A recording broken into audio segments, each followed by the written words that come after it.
A very good evening to our viewers. Thank you for joining us tonight on the evening review. My name is Taivo Jebela. Tonight on the platform we are talking to Chrisch Siririka, who is one of the organizers of an upcoming event, and the event is basically a commemoration of 100 years since the, if you like, the closing down of the concentration camps that were used to put our people, to contain our people during German colonial time. And it has been 100 years since the people emerged out of those camps, and there's a good community of people that are organizing an event in commemoration of that. Thank you very much, Chrisch, for making time. We will get into the details about the event later, but maybe let's first talk about that very dark chapter in our country. What transpired there that people were kept in these camps? Yeah, no, thank you very much, Toivo. Thank you so much for giving us this audience, this opportunity also perhaps.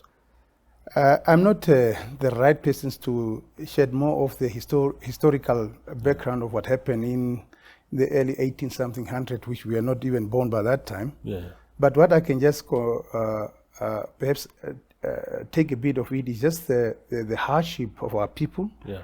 Because the histories are taught in schools, are taught in cultural events and so on. So we have been part of the generations, the fifth generations that are always just attending some of these memorable events to commemorate the cultural happenings. Yeah. So we are also taught that really during the camps, they were not before they're moving to the camp, because there was a war. Of course, we know that there was a war of 1904, 1907, and people have been pushed within the main zone of their livelihood to move into the concentration camp. Where a lot happened in the camps. They've been tortured. They were murdered. There were a lot of rapes, and you don't want to mention some of these hardship. People have starved to death with malnutrition, no food, no water to drinks. It was really a hardship for our people.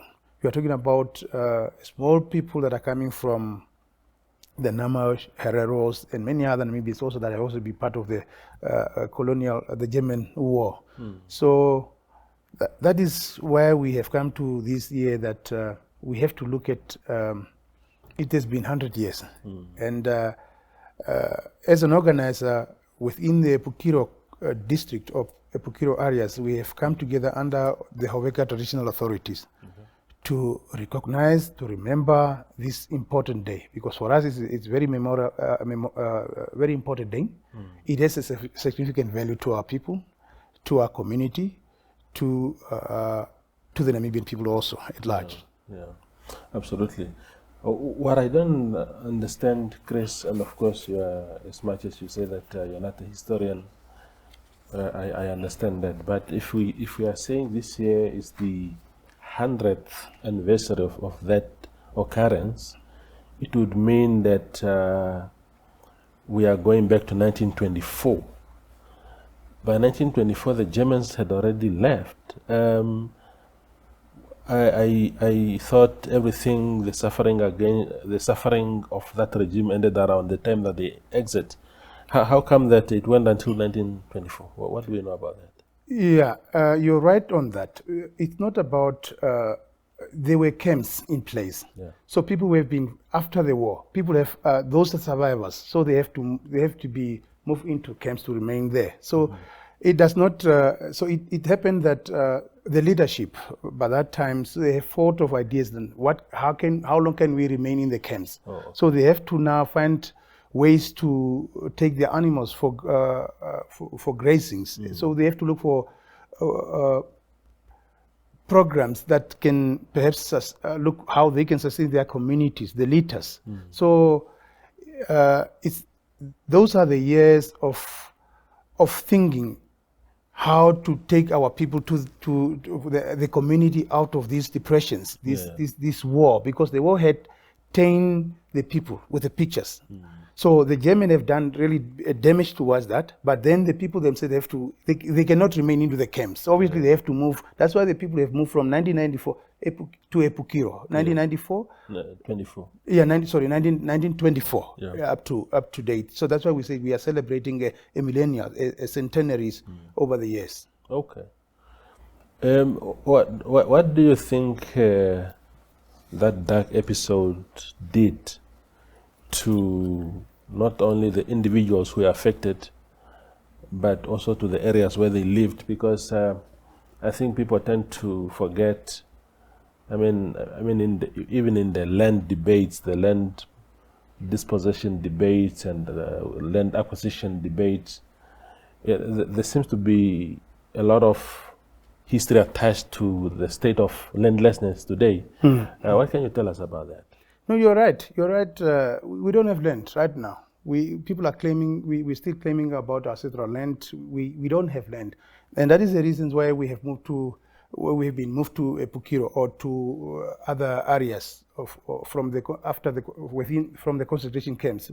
So those areas we have been forced to move into those areas. So the most fertile lands have been taken out from our leaderships, from the chieftaincies. So we will not even, when you look at, I just want to make just a small pictures of Epukiro right now. It's just when you go there, you see what is happening there. It's just we have been put there. There was so many things. When you look at the water issues, when you look at the grazing areas and so on and so on. So it's not the land has been taken away from us, and that's why nowadays our leaderships are fighting, are still fighting to get back to the issue, the claiming the ancestral land issues, the dispossessions of our land, what is the other thing that we are fighting also? The reparations? Or? The issue of reparations that is all over happening these days. So it's so many things happen to our people, really. Yeah. And they must. So I mean, the fact that these issues remain today still unresolved, it means that there must have been also intergenerational traumas. Like, it's not something that only affected that generation. You spoke about the 5th generation Herero man today, meaning that even you, 5 generations later, you are still affected by this issue. Do you think, for example, that the commemoration of this very important centenary can also serve as a platform to reflect on some of the challenges that the communities are facing as a result of that, and maybe to propose solutions? Yes, thank you, Toyo. You mentioned something very interesting that I was also capturing this when I came here. Yeah. Yes, it has a very sentimental value to us as the new generations, the 5th generations. When you look at national development plans, it has to do with more cultural cohesions also. So we have been, our new generations, the new generations that we're talking about, us, the 5th generations. So we are tapped into the footsteps of our forefathers. We are continuing, because that's why you mentioned something of reparation issues here. This has not been resolved. Yeah. The land issue has not been resolved. Equitable of resources has not been resolved. So all these things has been still in the hands of the minorities. Yes, the most fertile lands in these countries are not yet within our needs. It's within the minority group also. So there is a lot of things that is happening, and I'm sure our leadership through our government, they'll find amicable way to the discussions, because there is a lot to be to talk about.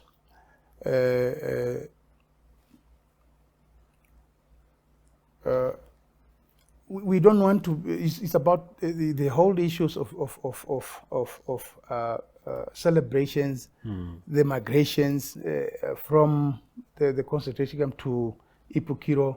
We are going to learn a lot through the structures of government, how the government really entertain the issue of land distribution, the issue of I don't want to go more on ancestral claim, but there is that within our discussions. It's happening now. The leaderships are engaged government on that ancestral claims and ancestral land issues, but more of the reparations and apologies from the Germans. What happened? People have been there's been tortures, as I've mentioned, murdered, and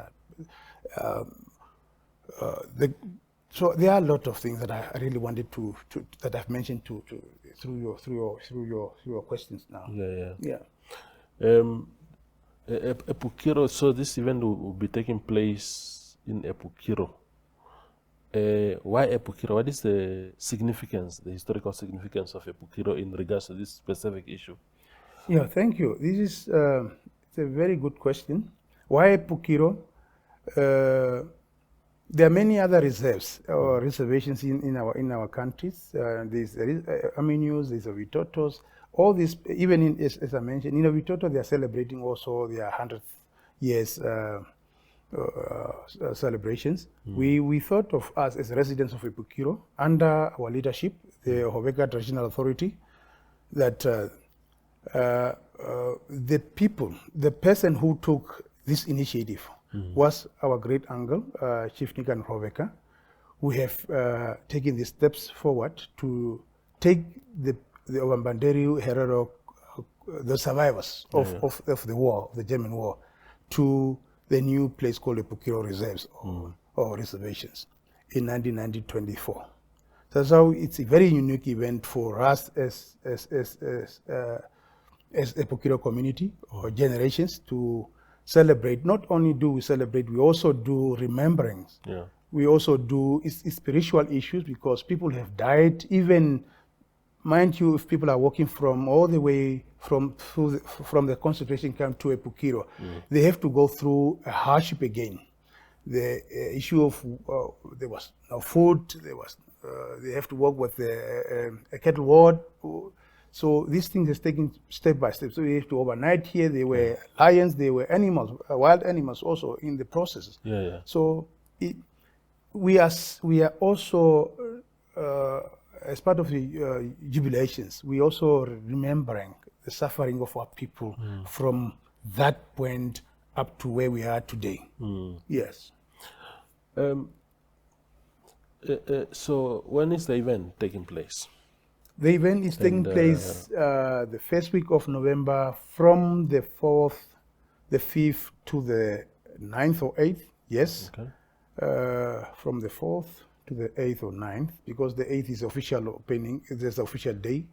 And Sunday, normally our traditional leaders are doing the normal traditional performance at the gravesite. But the official event will be on Saturday. But during the course of the week, there is a lot of activity happening. There is exhibitions or expositions or exhibitions from different invited booth operators, SMEs, Kapanas, the government institutions that are resettled in the Epukiro settlement. Even for the first time, people to understand the services of government within the constituency of Epukiros. There is also drilling, horse drillings. There is also, for the young generations, soccer tournaments and netballs, sports activities, one would say that. There is also music bash for the young people also. There is marathon from different point of entry to finishing points. There is also cultural performance, because as I said, we're doing remembrance, so people are moving from a certain point as per the different committee. We have different committees that are organizing the events. There's some committee of logistics and cultural and heritage and so on. So people are moving from a certain point towards the main town where there's the processions over. So there will be cultural performances of that period of time. So and then the main day, which will be the official program, which is on the 8th of November, that's why we have invited all the dignitaries, the key speakers, and the media houses. We have invited people to come from across country, Botswana. You see some descendant of our people are from within the diasporas. Also, they are coming to attend this event. Yes, yeah. Okay. We will go for a very short break and then return with Chrisch Siririka.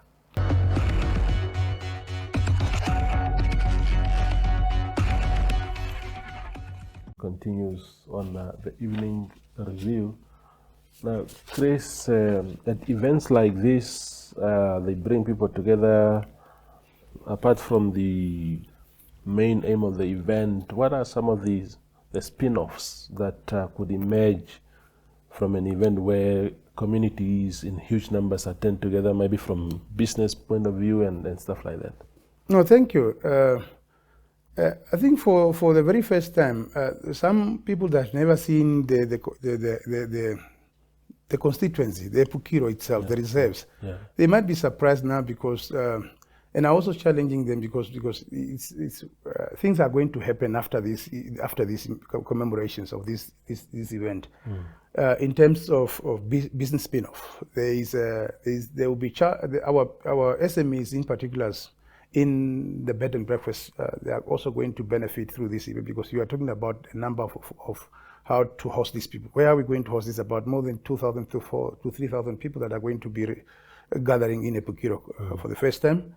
So they will, apart from the challenges, maybe we look at the issue of accommodations, the spin-off, and also those are the lessons from our entrepreneurs now to look at those opportunities in a longer term because the constituency must develop. And you can only develop a constituency by virtue of some of these activities that are happening on an annual basis. So our young,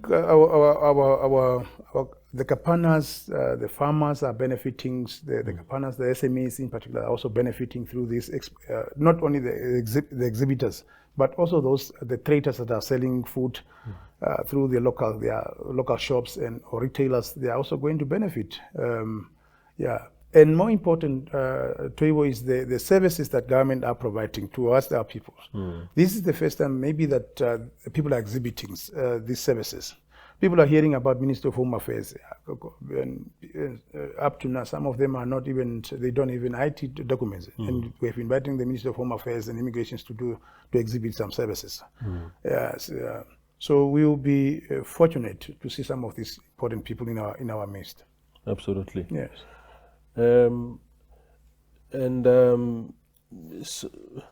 So who will be some of the keynote speakers? You spoke about the Omaheke traditional leadership there, but I suppose you expect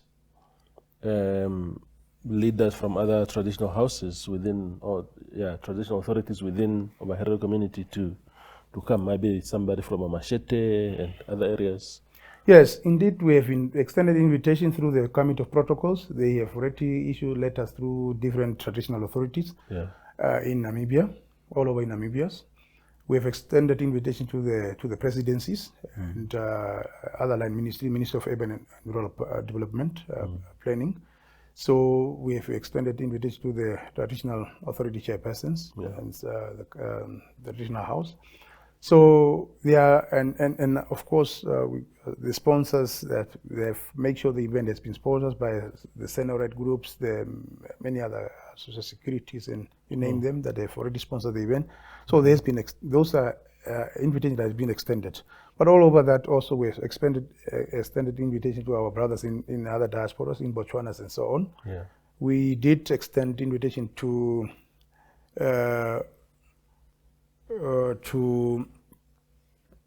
I mentioned that to the media houses. I mentioned also diplomatic corps that also have extended invitation over to that, because this is a sense of national identity. So we have to make this event memorable. We have to make for the media houses is to come and document the cultural heritage for our people, and because this thing must be well documented. And we are lacking some of this story, and we end up going to the archive to retrieve some of these histories, this through archive.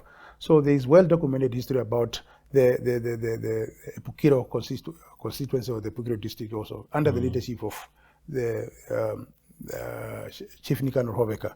So I think those are the history that one want to, for the younger generation who does not even know about the Hoveka traditional authorities, the importance of how we have come to term this event. Yes. I'm just interested, Chris, an event like that, given the nature of it, is it an emotional event given what people have gone through, or is it some sort of a joyful event celebrating essentially the freedom that came with leaving concentration camps? Yes, it is important to underline that it is emotional event. It is very sad to see how our people have suffered during the German colonial regimes. And it's also important to understand it was a test, a learning curve also, because after that concentration camp, they have moved and they have traveled that and through that difficulties. They have come to term these constituencies where we are all living nowadays. We are free because of their hard work. We are celebrating. That's why we say, you mentioned it's emotional, but in remembrance, we are celebrating this achievement of our gallant sons and daughters. Absolutely. Yes. Maybe in closing, Chris, talk to me just briefly about the Epukiro. You were painting a picture earlier about how this area looks like. I think I've been to Epukiro once, but long ago. What kind of place is it? Is it a town? Is it a communal area? Is it a place with people living on the corridors because they don't have land? What kind of area is it? No, thank you. It is a settlement. Okay. It is a settlement, not yet town proclaimed, but or village. Perhaps before you go to town, you have to go through village issues. Yeah. So it's a settlement yet to go to village and then to town and so on. That is the processes. But it's very vast constituencies with many homesteads, reserves of homesteads. It is boundary Shombinde, Oshinene, Aminus, Hobabes, and Stenhouses or Korukambe areas also. So it has inhabitants more than, the community have gone up really. We're talking about more than 5,000 to 6,000 inhabitants in Epukiro. Okay. So it's a big constituency. Development-wise, yes, we have a councillor doing his best really, a young person. We have very good visions for the constituencies. You have a national development agendas for the constituencies in terms of youth empowerment programs. They are pushing towards this, towards the status, as I've mentioned, to at least we can see. Not we want to push ourselves to that, but at least from settlement we must go somewhere to village council. That is our intention. That's what we want to see in Epukiro. You go there and you see really the vast populations, the dynamic of the young business people that are there. People are cattle herders, so you see a lot of cattle in the roads and so on. But mind drivings, of course, and but it's good to go and explore and see yourself. What you go and eat meat, of course. There's a lot of meat festivity going to happen in the course of the week also. Yes. Okay, so essentially, farming is more like livestock farming is more the economic backbone of Epukiro. Correct. We are cattle herders from birth. We are doing communal farmings from small livestock and many others. And we are also, because of drought and so many, I think people are migrating from that also to other retailers' activities also. But more, of course, we are more communal farmers. Absolutely. Yes. Okay. Now, Chris, please, all the best for your event. I think it's exciting if those who emerged out of those camps, wherever they are, if they are looking down upon us, they'll be very proud to know that they're not forgotten and that the community still remembers them, and that such a huge event is being organized in their honor. So all the best for the event. No, thank you so much to you for your time. Thank you to give us this audience. Very applaudable. And we look forward to see you in Epukiro with your team to absolutely. cover this memorable event. We'll come to cover and to eat onyama also. And you get one eat onyama. Yes. Absolutely. Thank you.